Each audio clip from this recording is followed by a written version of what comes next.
Hello, I'm Michael Depp, editor of TVNewsCheck, and I'm with Jon Scott, the anchor of Fox Report Weekends, for a special extra edition of Talking TV.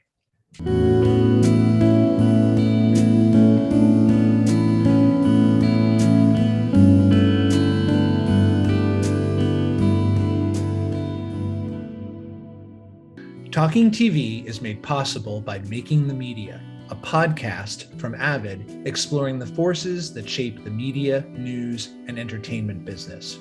The latest episode tackles the subjects of diversity and inclusion within the TV industry. Host Craig Wilson talks with Deborah Williams, Executive Director of the Creative Diversity Network in the UK. Making the Media is available on Spotify, Google Podcasts, Anchor FM, and other podcast platforms. Welcome, Jon. Thank you, Michael. Good to be here.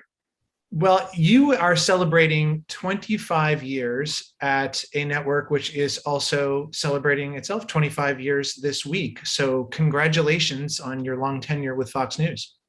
Yeah, thank you. It's been quite a ride. I bet it has, and let's talk a little bit about that experience. First, I don't imagine there are many of you still in that 25-year club, are there? Or are you working with many people? There are behind the scenes a lot of people who have been there since day one, in the hundreds.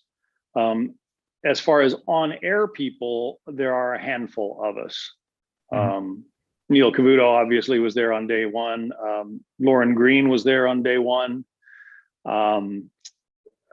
Eric Shawn was there on day one. I think that might be just about it as far as on-air people. So, I mean, you've undoubtedly seen a lot of changes in that quarter century at the network. How different of an experience is it for you working at the Fox News of today, as opposed to back in '96? Well, we have gotten so much better at what we do, and I think that's reflected in the viewership. In the beginning, the network was put together very quickly. I think 6 months from concept to air, and so in the beginning, it was a little rough. We didn't have a lot of resources. We didn't have a lot of people with a lot of experience, and it was the growing pains were obvious those first few months, but we found our footing, and by about our 5th year on the air, we were number one, and we haven't looked back since then. Are things do they feel different working under Lachlan Murdoch than when you were working under his father? It doesn't feel different to me. I don't have daily contact with him, but it feels like pretty much the same old Fox. I mean, nothing in my show or in my world has really changed as a result of the sort of handing over of the reins, but it feels very much the same. You've undoubtedly had many memorable experiences from your years of coverage there, but one that stood out certainly in your bio is September 11th, that you were on air on the desk covering at that time the planes crashed into the tower. So I wonder what are your recollections now of that experience and what it was like to be live that day?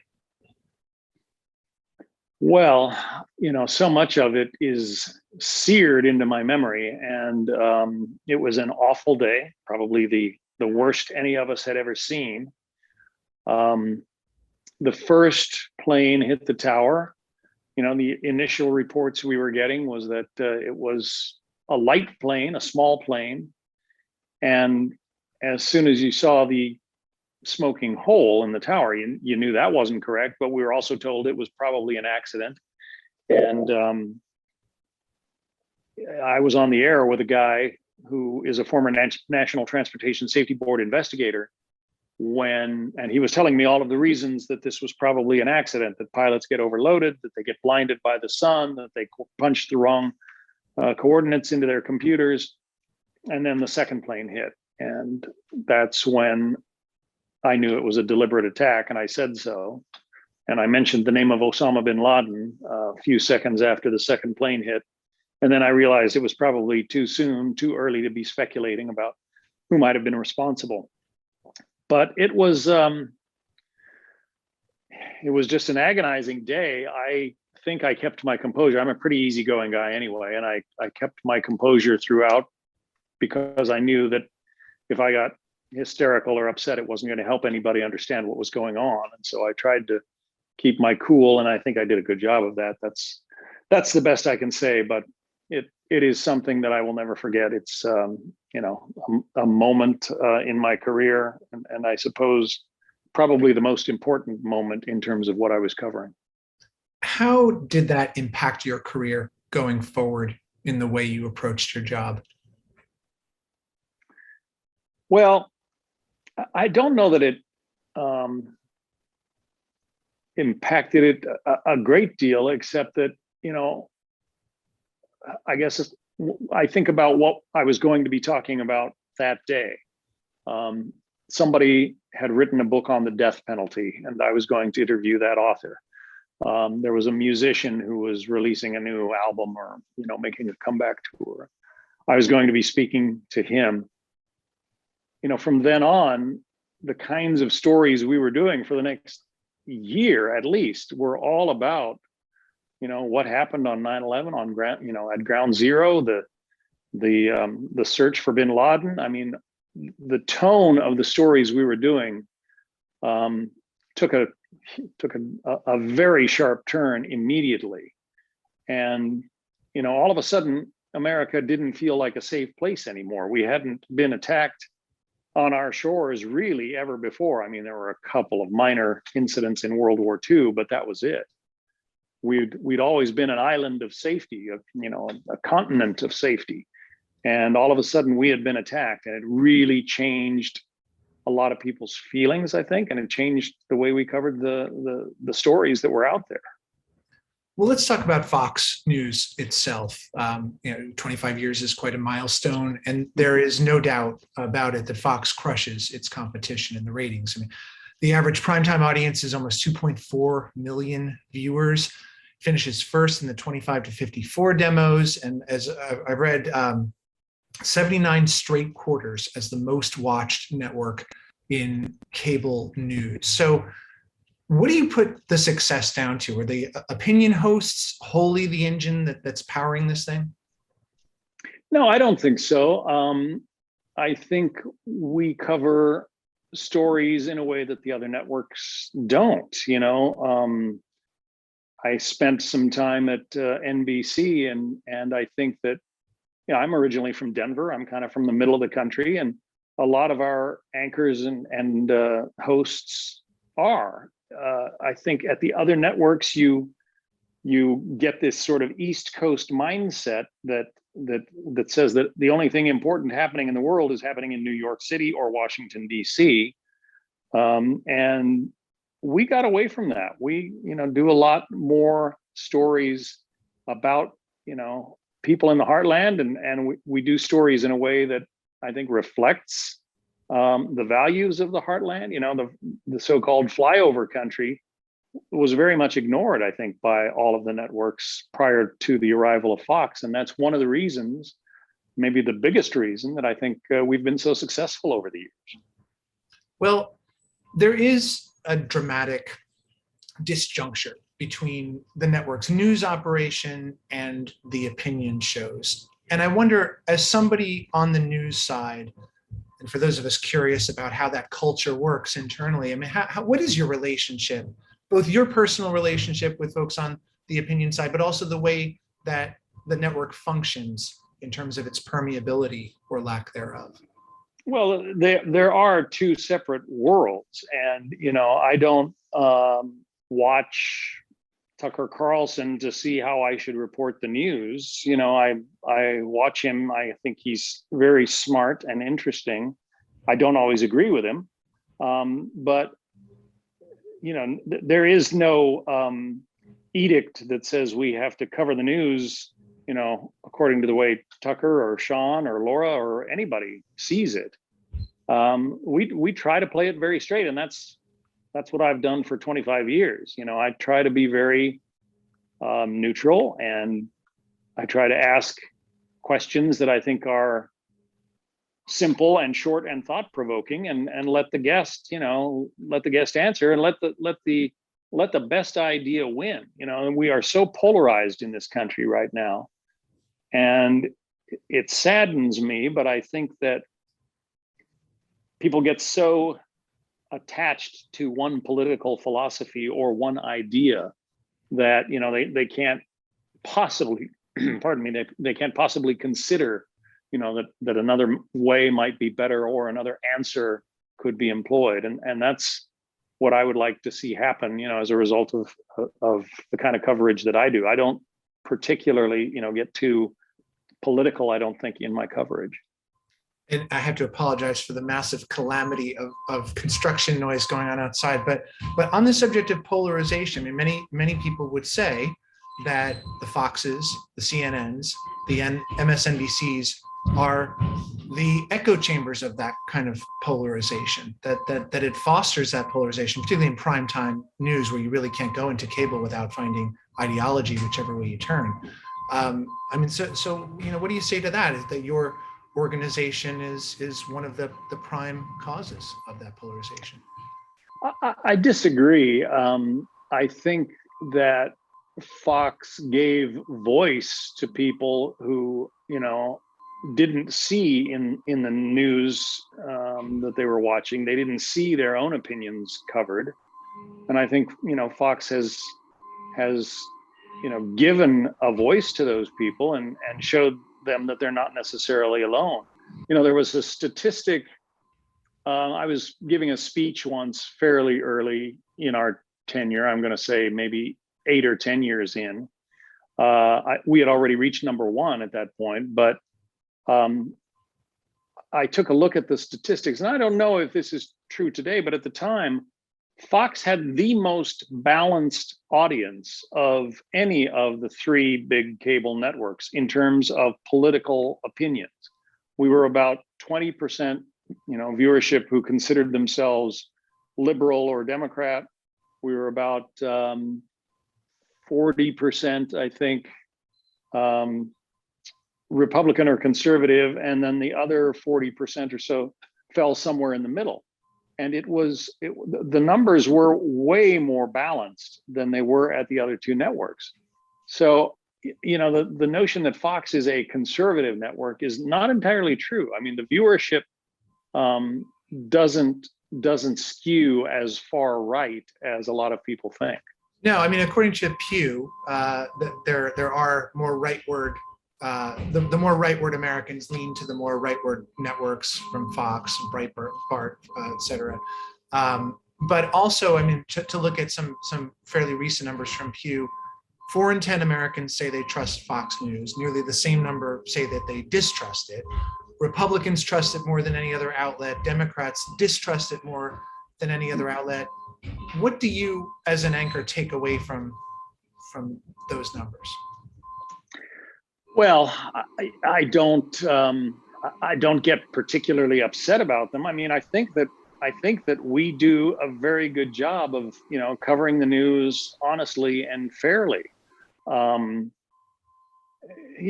were the network who reported George W. Bush's drunk driving conviction right before he was up for was it his re-election? I think it was up for election in 2000. So some conservatives hated us for that. Said, "Oh, you're trying to torpedo a Republican president." We don't play favorites in that way when it comes to political parties. We report what we know, and we broke that story. He was still elected anyway, obviously, but a lot of people really didn't like Fox back then. A lot of conservatives or Republicans really didn't like Fox back then because they thought we were quote unquote traitors. But we don't, at least on the news side, we do not adhere to some political mandate or philosophy. We just report the news, and I think we do a good job of that. I think some of our reporters are absolutely stellar at just showing you what's going on out there, and the motto we've sort of gotten away from is "we report, you decide," but I think we do a good job of that. Well, when you see a Fox host, though, sowing doubts about the COVID vaccine, or fueling the lie that the presidential election was stolen, or undermining or mischaracterizing the seriousness of the January 6th insurrection at the Capitol. And perhaps even if they're an opinion host making these assertions, how do you, as someone on the news side, respond to that, both, personally, or perhaps with them behind the scenes, and also, from out to your broader audience? Well, it's a tough question. I don't have a lot of interaction with our opinion hosts, especially during the time of COVID, because many of them are not in the building, and I don't bump into them on a daily basis like I used to pre-COVID. I just think that, well, those things are some of those instances you cite are stories that I have tried to treat fairly and honestly in my own reporting. And if there are opinion hosts who are stoking those fires, well, some of them are no longer with Fox. So I don't. But some of them are still. I think it's. Some of them are also as big as stars right now. I spoke with a reporter at Fox last year who had been covering the demonstrations in New York, and he told me at the time he would go on Hannity's show, for instance, and talk about and be reporting from the ground. And he said that he really considered it. Now, this was a gay reporter of color, but not too many of those in the Fox stable, but he very much wanted to be there and was very purposeful about his job there, and said it was very important for him to be in front of Hannity's audience, to show them what was actually, this wasn't descending into a riot, rather it was a demonstration. For him, he felt very actively like he needed to have a presence, not just on the regular news programs where he appeared frequently, but then when he could in the opinion shows, to show what was actually happening there on the ground. So I mean, that was one example of somebody there who was that was his effort to kind of create some balance in the prime time hours. I think we all owe it to the viewers to be honest and upfront about what's going on. Now, the opinion shows are a different animal. Obviously, they have strong opinions, and they give voice to them. On the news side, I try and stay away from that. I try. I don't give my opinion typically in newscasts. It's one of the things I learned in journalism school. My opinion doesn't matter. I try to ask questions that will, bring out answers, but I try not to throw my opinions around. I don't, confront our opinion hosts with whom I disagree either. I mean, it's their show, and again, their opinions might not be my own, and they're entitled to their opinions. So we in this country, we're voracious consumers of media, but we are not the most media literate. And for those who, piggybacking on what you said, for those who don't have the strongest media literacy and conflate news and opinion in whatever part of, whether it's CNN or it's MSNBC or it's Fox, who don't draw those threads out, who don't really get the distinction between opinion and news and where those lines converge or don't. What is our obligation to them? What do we do, or do we owe them any obligation to draw clearer lines or to make those those distinctions? I think we do. I mean, I often try to play devil's advocate with a guest who is particularly opinionated about something, and I say, well, what about this? Why not do it this way? I mean, it is. I agree with you that we are not the most media savvy people, and maybe it's because our country is so big, and we don't have a lot of other smaller countries right around our borders, that we have to get along with and integrate with.